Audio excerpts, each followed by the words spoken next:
Hi, guys and gals. Greg Howe, S9 Radio, and thanks for tuning in to yet another retro radio review. This is not a review on a physical radio, but a review on the solar cycle 25 and what is actually going on.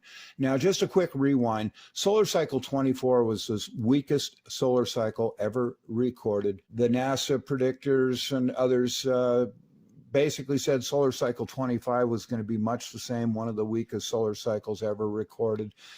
This solar cycle has actually done a little better from what I'm seeing than solar cycle 24. We actually hit a solar flux number of 310, which is crazy high. Now, the solar flux is radio noise being emitted by the sun. It's measured both here on Earth and by a satellite, a solar observatory between Earth and the sun. And so this is radio noise. And generally, the higher the solar flux is, the more charged and reflective or refractive is actually the proper terminology for the F layer. Now, the F layer of the ionosphere is the one that provides us with the long haul propagation, as opposed to sporadic E, the E layer that generally yields propagation from 350 miles to 1,200 miles. And it's a single hop off the E layer, where F layer, oftentimes to Australia, our signal will bounce 6 times between Earth, the F layer, back to Earth, back to the F layer, and so on, just to get to Australia, say from California. So anyways, long story short, as expected, solar flux is tapering off, as you can see. This was actually October of 2024. Here we are in late August of 2025, and you can see the solar flux number has dropped down to 120. Even the ARRL handbook will tell you once this number hits about 110, we will not have any more F layer HF propagation. I've seen that number go as low as 90. In other words, when I'm in a solar minimum, say before 2019, when we're in between HF activity, I watched the solar flux start rising in 2019, and about November of 2019, we got up to a solar flux of 90. And I got on all the media groups and said, all right, you guys, the party has started. Even though most of the experts say the solar cycle 25 didn't begin till December, I was seeing some increased solar activity. November, it was actually working worldwide on 11 meters. So anyways, we are just about rock bottom of this solar cycle, unless we get a double peak. That has happened before. It's not terribly common. And that's where we'll peak way up high. Things will go kind of quiet, and then it'll pop up again. Given solar cycle 24, analysts, predicted, yes, it was going to be a very weak one, and they're saying solar cycle 25 is going to be much the same. I'm not expecting a double peak. Long story short, you Johnny-come-latelys that have just bought a monster beam antenna, a big amplifier, putting up a tower, I hate to be the bearer of bad news. This solar cycle 25 is all but over in regards to HF propagation. As the solar cycles are generally 11 years, and the beginning and end of a solar cycle is dictated by the sun's, the North Pole shifts to the South Pole, and the South Pole shifts to the North Pole. And that is the beginning and end of the 11-year solar cycle. Some have gone a little longer, some have gone much shorter.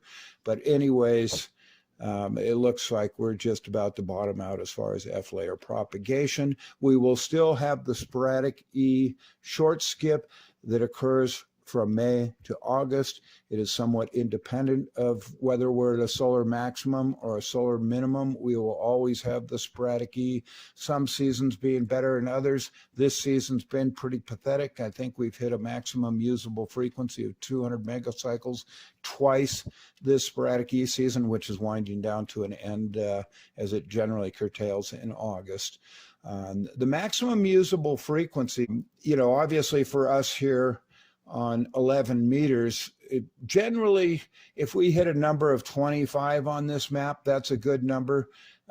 Usually, if it hits 30 or 35, that means we're going to have some pretty clear short skip communications, and it is sporadic.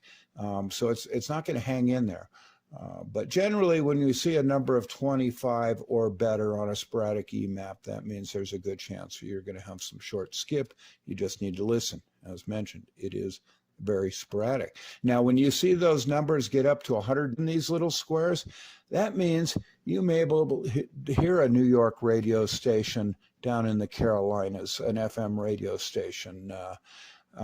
Back in the old days when we had analog TV here in California, being in the Los Angeles area, when we really had some incredible sporadic E, and that MUF, the maximum usable frequency, would approach 200 megahertz, we would actually be getting San Francisco stations coming in, kind of competing with the LA stations. Once again, this is back in the days of aerials on the rooftops and whatnot. So anyways, that's your little quick blurb on Solar Cycle 25. I hate to be the Debbie Downer, the bearer of bad news, but I'm seeing...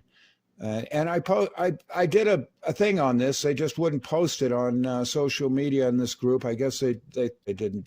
I think they just didn't want to burst everybody's bubbles, because I see all these people digging big holes, putting up towers, you know, just buying big ass amplifiers. And it's like, well, yeah, 7 or 8 years from now, maybe you'll get to flex your muscle, you know, across the country. But yeah, it's time to get your local game on, folks. And that's what I've been telling people for about the last 3 or 4 months. Don't waste your time, you know, putting your beam up horizontally. Get your vertical antennas in your local game going, because, you know, this solar activity that has been providing coast to coast and worldwide propagation on 11 meters is coming to an end. And this wouldn't be a very good story without a happy ending, right? Well, here we go. CMEs, coronal mass ejections. These are the sun's version of a volcano or a festering zit. Nobody really knows when or where they're going to pop up, but when they do, and they're Earth directed, they're well known to spawn some wonderful HF DX propagation, and the story gets even better. Unlike a fast-moving solar flares, CMEs move much slower in comparison and take about 4 days to reach Earth, and consequently the DX propagation they spawn tends to linger a little bit longer. Okay, guys and gals, that does it for Radio Propagation 101. So there you go. Thanks for tuning in, tagging along. I hope you learned something. I certainly got to refresh my memory on a couple dates and numbers and whatnot, and stay tuned. Till next time, Greg Howe, S9 Radio. Click, click.